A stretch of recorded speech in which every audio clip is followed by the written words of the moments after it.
정서적으로 건강한 영성, 저희들이 책을 계속해서 나누고 있습니다.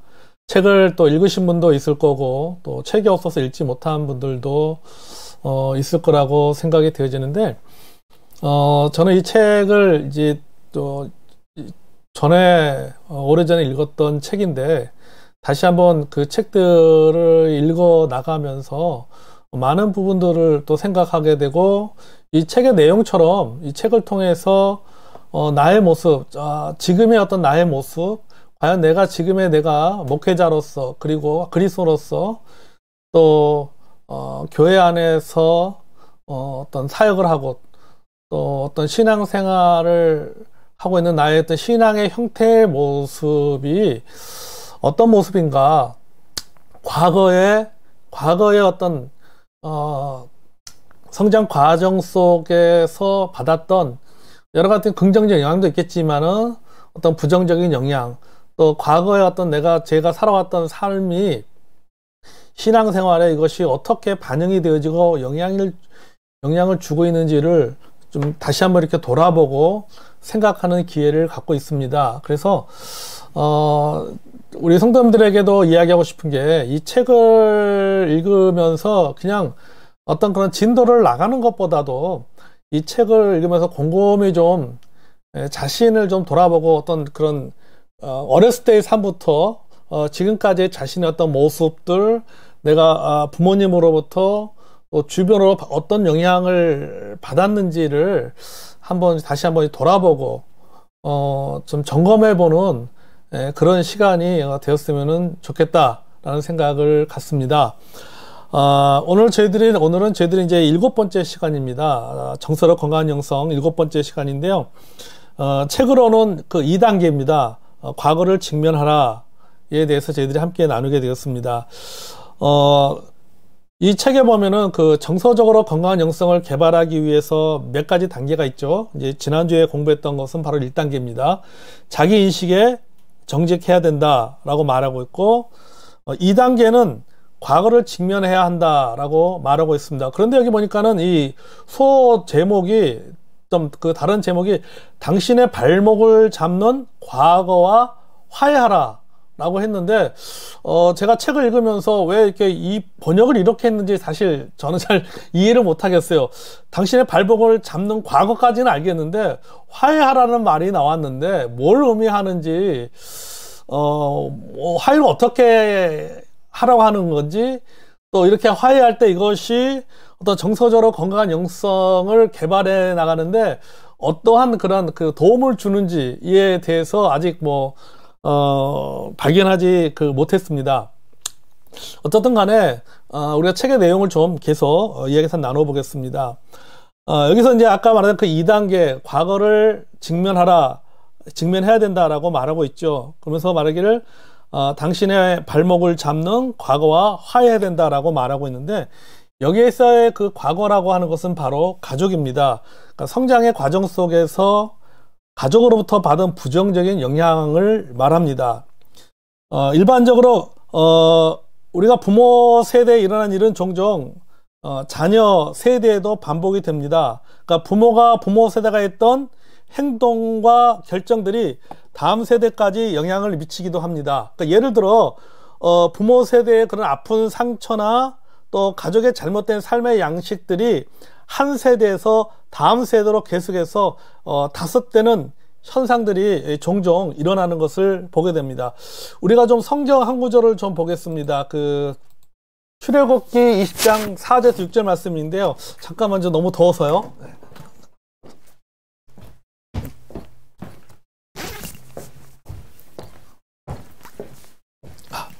네. 죄송합니다. 출애굽기 20장 4절에서 6절의 말씀을 우리 같이 한번 읽어볼까요? 읽겠습니다. 너를 위하여 새긴 우상을 만들지 말고, 또 위로 하늘에 있는 것이나 아래로 땅에 있는 것이나 땅 아래 물속에 있는 것에 어떠한 형상도 만들지 말며 그것들에게 절하지 말며 그것들을 섬기지 말라.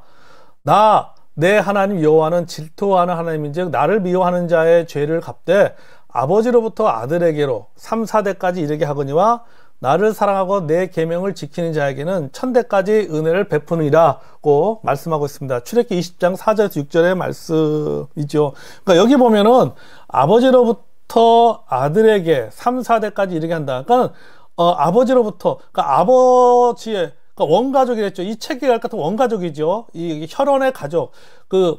지금의 어떤 그런 세대의 그런 좋은 점, 또 나쁜 점, 또 복받은 내용, 또는 어떤 죄로 인해서 잘못된 것들, 이런 것들이 그 대에서 끝나는 것이 아니라 그것이 그 다음 세대, 아들 세대, 또 그 다음 세대, 손자 세대 계속해서 이어질 수 있다라고 하는 것입니다. 그러니까 이 말은 뭐냐면은 그 영향을 받는다라고 하는 것이죠. 그것이 긍정적인 영향이든 부정적인 영향이든 간에 그 영향을 받으면서 다음 세대는 성장할 수밖에 없다라고 말하고 있는 것입니다. 그러니까 저는 이 말씀을 읽으면서 참 이 세대가 중요하다.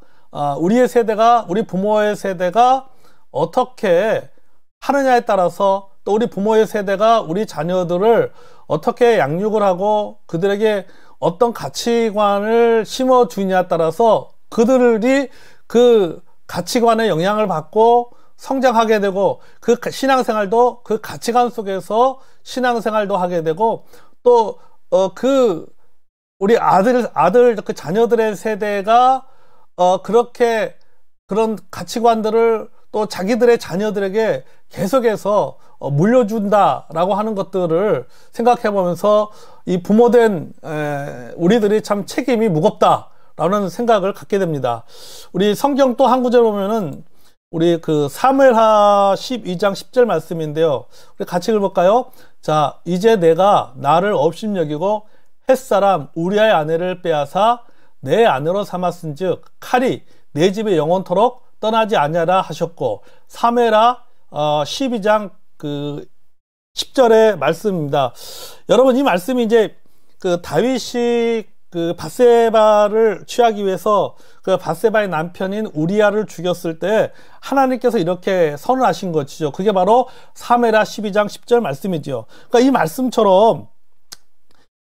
이 말씀처럼 다윗의 집안에는요, 가족 간의 다툼이 끊이지 않습니다. 그리고 또 형제 간의 어떤 경쟁도 끊임없이 일어나고, 어떤 자녀들 간의 어떤 내적인 갈등이 몇 세대에 거쳐서 계속해서 이어지는 것을 보게 됩니다. 즉 뭐냐면은 과거로부터 이어지는 그 가족의 행동 양식은 우리가 굳이 의식하지 않더라도 지금의 관계들에게 영향을 준다라고 하는 것이죠. 내가 의식하지 않더라도 과거의 그런 부모들의 행동 양식이 나도 모르게 그것이 무의식적으로 내 삶 속에서, 생활 속에서 나타나게 된다라고 하는 것입니다. 그러니까 겉으로는 한 개인이 독자적으로 행동하는 것처럼 보이지만은 사실은 3, 4대에 걸쳐서 내려왔던 가족의 시스템 안에서 행동하고 있는 것이다 라고 하는 것입니다. 그리고 안타깝게도 이런 가족사의 부정적인 영향을 말끔히 지워내는 것은 불가능하다라고 책에서 말하고 있습니다. 사실 우리의 모든 가족들은 결함이 있습니다. 뭐 완벽한 가족, 완전한 가족이 어디 있겠습니까? 우리는 죄성을 갖고 있는 사람이기 때문에 여전히 우리 부모님도 죄성을 가지고 있고, 우리 할아버지 세대들도 죄성을 갖고 있고, 우리의 어떤 아들 세대들도 죄성을 가질 수밖에 없기 때문에 그 죄성을 가진 가족의 구성원으로 가족이라는 것이 묶어졌기 때문에 뭐 완벽한 가정이 있을 수가 없죠. 어느 정도 어떤 결함이 있을 수밖에 없습니다. 하지만 우리가 이것으로부터 자유로울 수가 있는데, 그게 뭐냐면 바로 진리가 우리를 그렇게 자유롭게 해줄 수가 있다라고 책에서 말하고 있습니다. 여러분이 그 요한복음 17장의 말씀에 진리를 알지니 진리가 너희를 자유케 하리라고 말씀하고 있지 않습니까? 우리가 어떤 과거의 어떤 부모 세대로부터 어떤 그 잘못된 어떤 그런 교육, 잘못된 생활의 방식들을 우리가 알게 모르게 물려받았고, 그런 영향 속에 우리가 살아가고 있다 할지라도 진리가 이것으로부터 우리를 자유롭게 해줄 수 있다, 또는 진리가 이것으로부터 우리를 변화시켜 줄 수 있다라고 그렇게 믿습니다. 자, 그럼 우리가 이 창세기를 통해서 이 죄나 축복이 그 세대에서 세대로 어떻게 전달되는가에 대해서 우리가 한번 성경을 통해서 좀 보겠습니다. 이 아브라함과 이삭과 야곱 이 3대에 걸쳐서 어떻게 축복이 이어지고 어떻게 그런 잘못된 것들이 이어져 있는지를 우리가 몇 가지를 좀 살펴보도록 하겠습니다. 첫 번째 뭐냐면 거짓말하는 습관입니다. 그리고 내용을 보면 있잖아요. 아브라함은 2번이나 사라를 자신의 누이로 속였다. 자, 아브라함의 아들 이삭과 리브가의 결혼에서도 거짓말이 많이 등장한다. 그렇잖아요. 이삭과 리브가 사이에서도 서로 거짓말이 오가는 것을 우리가 잘 알고 있죠. 자, 그러면은 아브라함의 손자 야곱 같은 경우를 보자는 거죠. 야곱은 거의 모든 사람들에게 거짓말했다. 그의 이름의 뜻도 속이는 자이다. 자, 그 다음에 증손자 야곱의 10아들은 동생 요셉이 죽었다고 거짓말을 했고 거짓 장례를 치른 후 무려 10년이 넘게 이 비밀을 지켰다. 그러니까 이 아브라함으로부터 시작된 이 거짓말의 습관이 이것이 자연스럽게 이삭에게도 넘어갔고 또 그 야곱에게도 넘어갔고 이것이 야곱의 그 아들들에게도 넘어간 것을 보게 됩니다. 다시 말해서 아브라함의 시대부터 했던 그런 잘못된 행동의 양식들이 자연스럽게 계속해서 물려져 나가는 것을 우리는 보게 됩니다. 그러니까 야, 우리가 참 우리가 부모된 세대로서 행동을 참 잘해야 되겠다라는 생각이 듭니다. 자, 또 볼까요? 자, 두 번째 어떤 습관을 좀 보면은 자식을 편애하는 습관입니다. 아브라함은요 이스마엘을 편애를 했습니다. 그러면은 아브라함의 아들 이삭은 누구를 편애했습니까? 에서를 편애했습니다. 자, 그러면은 아브라함의 손자 야곱은 누구를 편애했어요? 요셉과 베냐민을 편애했습니다. 그러니까 이런 것들도 계속해서 이어져 내려가는 것을 보게 됩니다. 자, 세 번째 가족 간의 관계 단절을 보겠습니다. 여러분 형제 간의 이삭과 이스마엘의 관계가 단절되었죠. 서로 뭐 관계 자체가 좋은 관계는 아니었죠. 서로 불편한 관계였습니다. 자, 그러면 그 아들 야곱 같은 경우는 어떻습니까? 야곱은 에서를 피해서 달아났습니다. 그리고 그 후 오랫동안 관계가 완전히 끊어졌잖아요. 서로 거의 에서가 야곱을 죽이려고까지 하고 또 야곱은 에서를 굉장히 두려워하는 그런 관계가 되는 것을 우리가 창세기를 통해서 잘 알고 있잖아요. 자, 이것이 또 그 다음 세대에 이어집니다. 요셉은 무려 10년이 넘도록 가족들과 만나지 못했습니다. 그러니까 이게 보면 이삭과 이스마엘의 형제 간의 어떤 관계 단절이 야곱으로 넘어와서 야곱과 에서 간의 형제 간의 단절이 일었고 또 그 다음에 보면은 요셉 같은 경우에도 무려 형제들뿐만 아니라 또 부모와도 관계가 단절된 것을 만나지 못하게 된 것을 보게 됩니다. 그러니까 이런 잘못된 것들이 계속해서 이어져 내려가는 것을 보게 됩니다. 네 번째도 보면 원만하지 못한 부부의 관계에도 볼 수가 있죠. 아브라함은 아내의 몸종이었던 하갈을 통해서 아들을 얻었습니다. 그러니까 이 말은 뭐냐면 부인이 배제했다는 거죠. 또 이삭은 리브가와의 사이가 좋지가 않았습니다. 그러니까 야곱 같은 경우에는 두 아내와 두 첩을 거느렸습니다.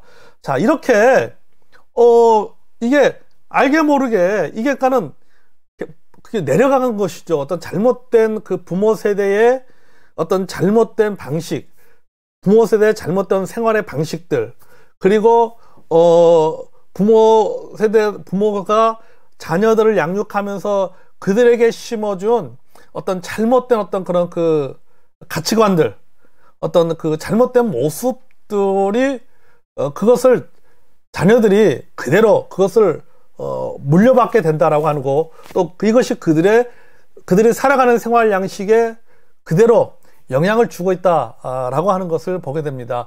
우리가 자녀교육 전문가들이 흔히 하는 말이 뭡니까? 자녀들은 부모를 카피한다라는 말을 많이 하잖아요. 그러니까 우리가 그들에게 무슨 카피를 시키려고 하는 것이 아니라 우리가 그렇게 안 해도 자연적으로 자녀들은 부모의 모습을 보고 닮게 될 수밖에 없다.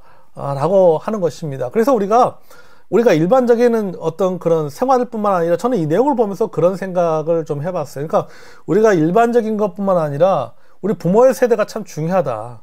우리가 어떤 그 말도 중요하고 행동하는 것도 중요하고 또 신앙생활하는 모습도 어떻게 신앙생활을 해야 하는 것인가라고 하는 어떤 신앙의 본을 보이는 것도 굉장히 중요하다라는 생각을 갖게 됩니다. 우리가 잘 해야지 우리 자녀들에게도 좋은 영향을 줄 수가 있지. 우리가 흔히 같잖아. 부모가 잘못 살면서 너희들은 그렇게 살면 안 돼 라고 한다고 해서 그들이 그러면은 뭐 부모의 말을 듣고 부모와 전혀 다른 삶을 사는 게 아니라고 하는 것이죠. 우리가 다음 세대, 즉 자녀들에게 거는 기대만큼 우리 자신이 먼저 부모로서 그렇게 사는 것이 중요하다라고 하는 것을 제가 이 내용을 통해서 다시 한번 깨닫게 되고 또 제 자신도 이렇게 반성을 하게 됩니다. 자, 어쨌든 간에 여러분, 우리는 그런 가족의 구성원이라든지 나를 키워주고 나를 길러준 사람들의 흔적이 남아 있습니다. 그래서 이런 흔적들이 우리의 행동과 또 사고방식 또 상황에 대한 해석에 영향을 준다라고 하는 것이죠. 그리고 이런 행동의 패턴들이 자동적으로 나온다. 다시 말해서 내가 의식에서 그런 행동이 나오는 것이 아니라 무의식 중에 그런 행동이 나오게 된다라고 하는 것이죠. 특히 이 책에서는 이제 가족 간의 어떤 그런 가족의 계명을 얘기합니다. 그러니까 어떤 세속적인 계명을 얘기하는 것이죠.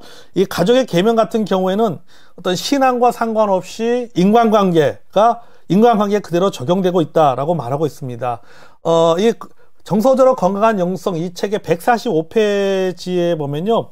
그 145페이지에서 가족의 10계명이 기록되어져 있습니다. 일반 어떤 세속적인 어떤 가족의 10계명이 기록되는데 이 10계명은 명시적, 다시 말해서 뭐냐면은 강조하는 것이죠. 말해서 너희들 이렇게 살아야 돼라고 말하거나 아니면은 이렇게 살아야 돼라고 말하지 않지만은 분위기 자체가 암묵적, 분위기 자체가 어떤 그렇게 살도록 이런 방식으로, 이런 삶의 방식으로 살아가도록 만들고 있다라고 하는 것에서 그런 영향을 주는 몇 가지 계명들이 있다라고 말하고 있는데요. 이 총 이게 10가지 계명을 이 책에서는 저자는 이야기를 하고 있는데요. 하나씩 좀 살펴보겠습니다. 첫째, 돈에 대한 계명입니다. 돈은 삶을 안전하게 지켜주는 최고의 원천이다. 돈을 많이 가질수록 그 사람의 가치도 올라간다. 출세하려면은 돈을 벌어야 된다.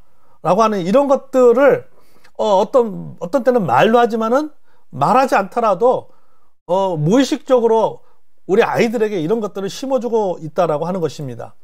또 갈등에 대한 계명. 무슨 일이 있어도 갈등을 피하라. 사람들을 화나게 하지 마라. 큰 소리와 분노, 계속되는 다툼은 정상적이다. 그러니까 이런 갈등에 대한 것들도 아이들한테 우리가 그런 암묵적으로 또는 어떤 그런 말로써 이렇게 아이들에게 이런 가치관을 심어주고 있다라고 하는 것입니다. 성에 대한 계명. 성에 대해서 공개적으로 말하면 안 된다. 남자는 물러날 수 있지만 여자는 반드시 순결을 지켜야 된다. 부부간의 성생활은 쉽게 이루어진다. 이런 어떤 그런 성의 문제도 우리 자녀들이 어떻든 간에 어떤 부모를 통해서 어떤 부모의 세대들을 통해서 자연스럽게 그런 부분들을 인식하게 된다라고 하는 것입니다. 또 슬픔과 상실 면에서 보면은 슬퍼하는 것은 약하다는 증거다. 절대로 우울해야 하면 안 된다. 상실을 속히 극복하고 정리하라. 뭐 이런 문제, 어떤 살면서 겪게 되는 어떤 그 슬픔의 문제, 상실의 문제에 대해서도 이렇게 해야 된다라고 말하고 있다라고 하죠. 분노를 표출하는 걸 볼까요? 분노는 위험하고 나쁜 것이다. 확실히 알리려면 분노를 터뜨려야 된다. 화를 풀기 위해 비꼬는 말을 하는 것은 용인된다. 그러니까 분노 표출에 대해서도 너희들 화날 때는 이렇게 해야 돼 라고 하는 것을 가르쳐주고 있다라고 하는 것이죠. 또 아이들은 또 우리 다음 세대들은 이런 것들을 보면서 자연스럽게 배우는 것이죠. 부모가 어떤 분노를 표출하는 방식을 보면서 자녀들도 그걸 그대로 배운다라고 하는 거죠. 그러니까는 우리가 부모가 막 막말하면요, 자녀들도 막 막말하는 거예요. 그러니까 부모가 항상 이렇게 좀 뭔가 하나님 앞에 감사합니다라는 말을 하면은 자녀 세대들도 마찬가지로 감사하는 삶을 살게 될 거고, 반대로 부모가 늘 원망하고 불평하는 삶을 살게 되면은 자녀들도 마찬가지로 늘 원망하고 불평하는 삶을 살 수밖에 없다라는 것을 우리가 기억해야 됩니다. 나는 이렇게 살지만 너희들은 그렇게 살면 안 된다고 그 말해봤자 아무런 소용이 없다라고 하는 것이죠. 너희들 그렇게 살면 안 돼 라고 말해서 내가 그렇게 안 살면은 뭐 자연스럽게 우리 자녀 다음 세대들이 이런 영향을 받아서 그들도 그렇게 살지 않게 된다 라고 하는 것입니다. 뭐 복잡하게 생각할 필요가 없다라고 하는 것이죠. 또 볼까요? 가족. 부모님의 사랑에 마땅히 보답해야 된다. 사람들 앞에서 가족의 치부를 말하면 안 된다. 가족과 집안에 대한 의무가 가장 먼저다. 그러니까 이런 것들을 우리가 심어준다는 거죠. 우리 자녀들에게 이런 것들을 심어주고 있다라고 하는 것입니다. 또 그렇게 부모가 그런 삶의 방식을 가지고 살아간다라고 하는 거, 그런 삶의 방식을 가지고 살아갈 때 자녀들은 가르쳐주지 않아도, 부모가 말하지 않아도 또 보면서 자연스럽게 그것이 몸에 익혀진다는 것이죠. 그래서 이들이 부모가 되었을 때도 또 똑같은 방식으로 살게 된다라는 것입니다. 관계. 사람들을 믿지 말라. 실망하게 된다. 그 누구도 다시는 나에게 상처를 줄 수 없다. 연약한 모습을 보이지 말라. 뭐 이런 것들, 관계적인 문제도 마찬가지고요. 타 문화에 대한 태도. 비슷한 사람들하고만 가까이 지내라. 다른 나라나 다른 문화의 사람과는 결혼하지 말라. 어떤 문화나 인종은 우리보다 열등하다. 그러니까 이런 어떤 민족 우월주의, 어떤 이런 것들, 또 어떤 흑백 논리, 어떤 면에서 흑백 논리, 이런 흑백 논리를 이런 것들을 자꾸 이야기하고 그렇게 살다 보면 우리 자녀들도 자연스럽게 그렇게 배워서 그들이 살아갈 때도 그래서 그들이 어떤 그런 그 신앙생활 할 때도, 그들이 어떤 타인과 관계를 맺을 때도 어떤 다른 민족, 그러니까 피가 다르고 어떤 얼굴색이 다르고 이런 사람들과 어떤 관계를 맺을 때도 이런 부분들이 부모로부터 알게 모르게 보고 배우고 했던 것들이 영향을 준다라고 하는 것입니다. 성공은 최고의 대학에 들어가는 것이다. 그러니까 여러분, 이런 우리 부모님이 이런 얘기를 많이 하잖아요. 너는 좋은 대학에 들어가야 돼. 좋은 대학에 들어가야 돼. 이제 얘기 많이 하지 않습니까? 그래서 마치 좋은 대학에 들어가는 것이 마치 성공하는 것처럼 그렇게 우리가 알게 모르게 부모로부터 그런 얘기를 참 많이 들었고, 우리 자녀들에게 그런 얘기들을 많이 합니다. 우리 자녀들도 마찬가지로 자기들의 자녀들한테 그런 얘기를 똑같이 하는 것이죠. 계속 내려온다라고 하는 것입니다. 성공은 돈을 많이 버는 것이다. 성공은 결혼해서 자녀를 낳는 것이다. 이런 문제라든지, 어떤 성공에 대한 기준, 내 감정과 정서, 어떠한 감정을 느껴서는 안 된다.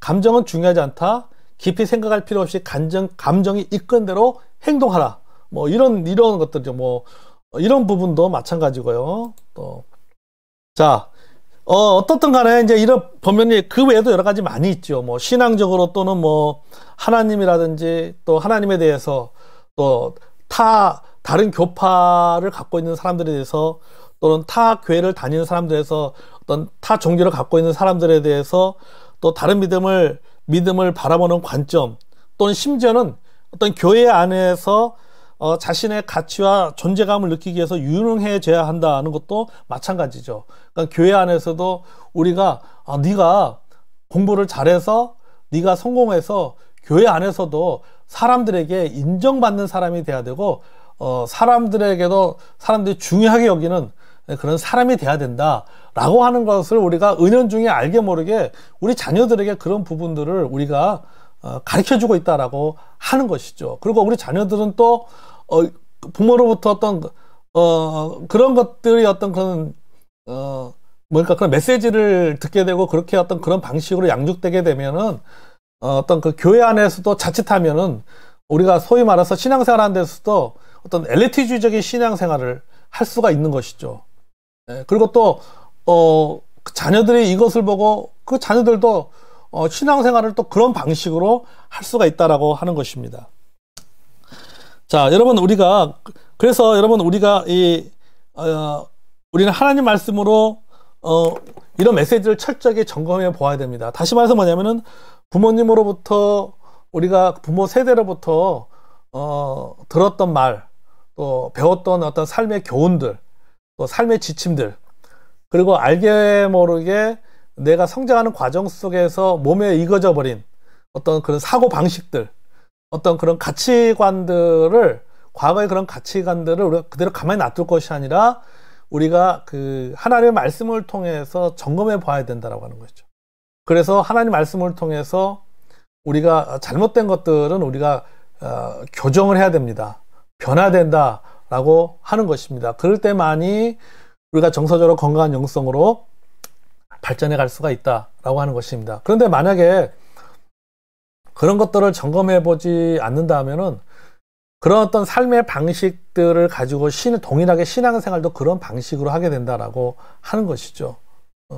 그래서 그렇게 되면은 그것이 사실은 어떤 그런 그 행동의 어떤 그런 모습의 변화 있을 줄 모르지만은 그 내면에는 전혀 변화가 되지 못한, 다시 말해서 성숙되지 못한 가운데 신앙생활을 하게 된다라고 하는 것입니다. 그러니까 신앙생활만, 껍데기만 신앙생활할 뿐이지 실제는 그 속은 여전히 세상 사람들과 다를 바가 하나도 없다라고 하는 것이죠. 변화된 것이 하나도 없게 되는 그런 불균형, 말 그대로 영성과 정서가 균형 잡히지 못한 불균형적인, 어떻게 보면은 어떤 속이 익지 못한 어떤 껍데기만의 신앙생활을 하는 그런 일들, 그런 비극적인 일들을 일어날 수 있다라고 말하고 있습니다. 여러분, 우리가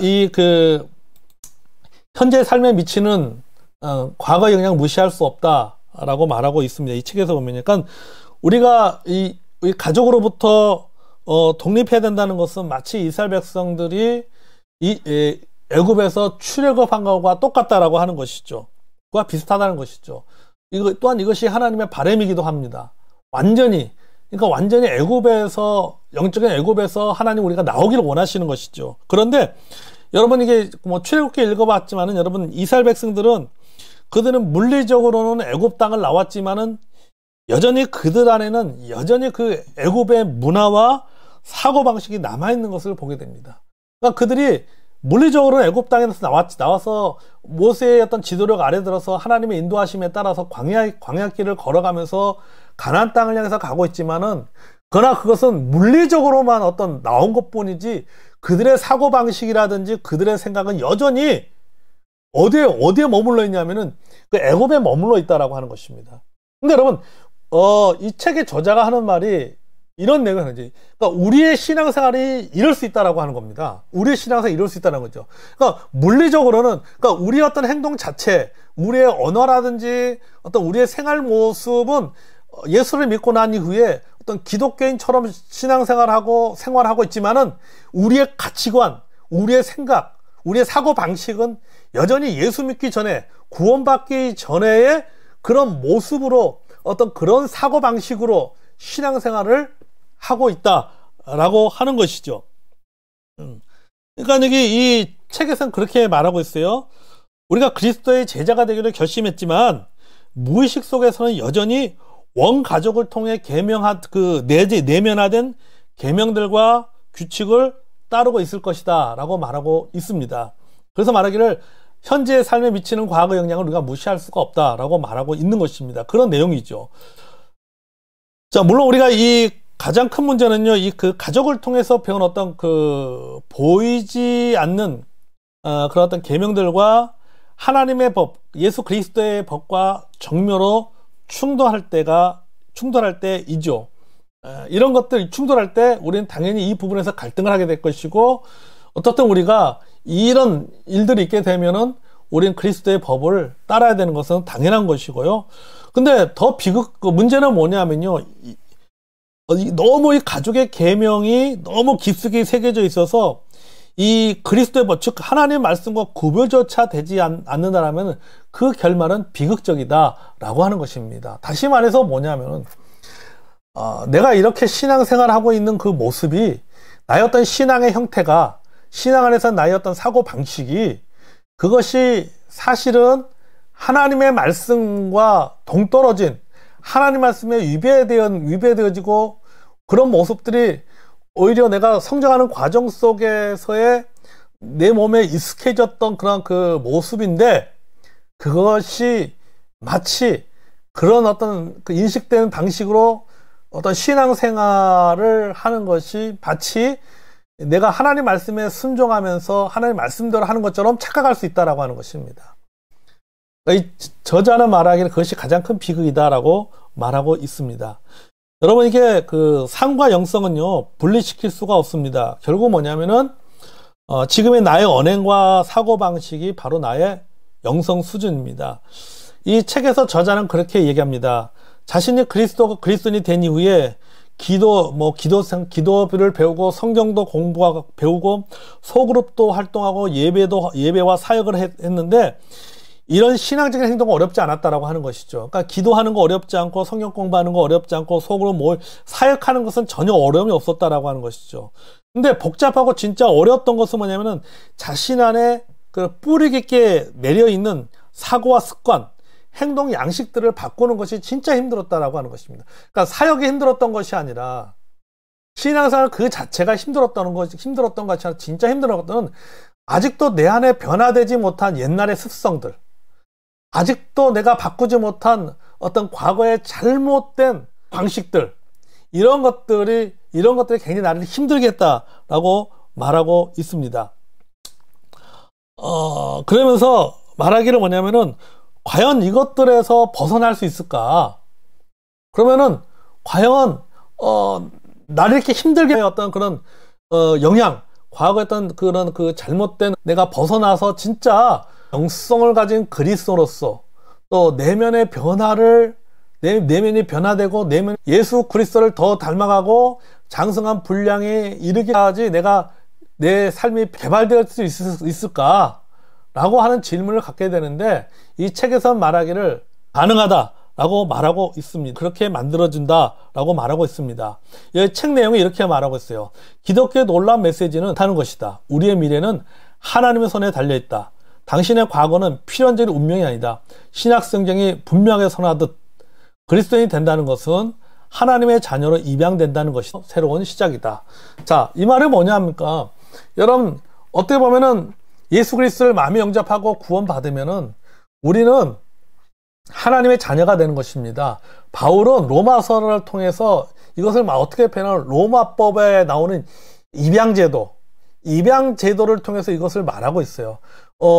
그가 고아이든 종이든 어떤 과거에 어떤 모습으로 살았던 간에 그가 어떤 그런 그 입양이 되어서 새로운 부모를 만나고 어떤 부모와 새로운 관계를 갖게 되면은 그 부모의 영향을 받게 되고 그 부모가 제시해주는 이어집니다. 자, 따라서 드리고 끊임없이 이것들을 통해서 진정으로 그것이 성숙되어지는 것이고, 그럴 때 예수 그리스도를 닮아가는 삶을 살게 될 줄로 믿습니다. 그럴 때 우리의 연수만큼 우리의 내면의 삶도 변화되는 그런 삶을 살게 될 줄로 믿습니다. 나머지 부분은요, 저희들이 다음 주에 다시 하도록 하겠습니다. 자, 여러분, 지금까지 함께 또 말씀을 나누셔서 감사합니다. 편안한 밤 보내시고요. 우리 주일날 주의 몸된 교회에서 다시 만날 수 있기를 바라겠습니다. 감사합니다.